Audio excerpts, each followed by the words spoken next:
конце прошлого года Кыргызстан выиграл дело по оператору Мегаком. Дело на сумму более 300 миллионов долларов. Нам очень повезло, мы прошли буквально там по краю. Почему это было тяжелое дело, все знают.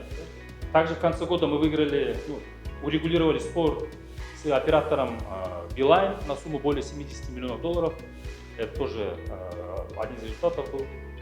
В марте 2022 года Кыргызстан выиграл процесс во Франции по иску Белоконя касательно Манасбанка. Здесь сумма чуть-чуть больше миллиарда сомов, но там это дело важно тем, что мы вначале проиграли это дело. Потом мы смогли его апеллировать, потом те апелляции на наш выигрыш подали, и мы как раз смогли в марте до конца это дело выиграть. К сожалению, в июле, вы знаете, мы проиграли дело по Верхненарынскому каскаду ГЭС, по Русгидро на сумму около 39 миллионов долларов. Здесь я тоже должен сказать,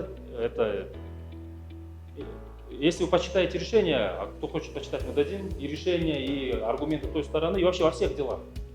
Мы проиграли там в меньшей степени по юридической части. Мы проиграли из-за активного выступления многих политиков или госслужащих СМИ. Потому что каждое выступление политика или госслужащего архивируется, зафиксируется и потом используется в международном арбитражном суде. Вот Русгидро в чистом виде пример. И в Мегаком так было, прям там по именам. Когда депутат выступает, там что-то говорит, думает, не этим жақсы деп. Сөзі жазылады, сотқа айтылады, анан біз ұтылады. Русгидро – это позиция международных юристов, и наша, мы проиграли не по юридической части, а из-за прямых выступлений ряда политиков и госслужащих. И когда я вот несколько лет назад, лет 5 назад, когда работал в ЦСП, Центре судебного представительства, я это писал все время руководству, что нельзя безответственно все время выступать, не зная сути, если ты обладаешь госполномочиями. Потому что слова депутата, слова судьи, слова любого чиновника используются в международном суде. Поэтому я использую эту возможность, хотел сказать, что надо с этим быть очень сдержанным.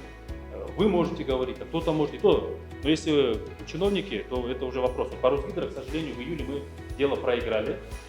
Но мы до октября имеем возможность думать касательно апелляции. Но апелляция ради апелляции тоже вопрос, потому что надо оценивать реальные шансы. Да?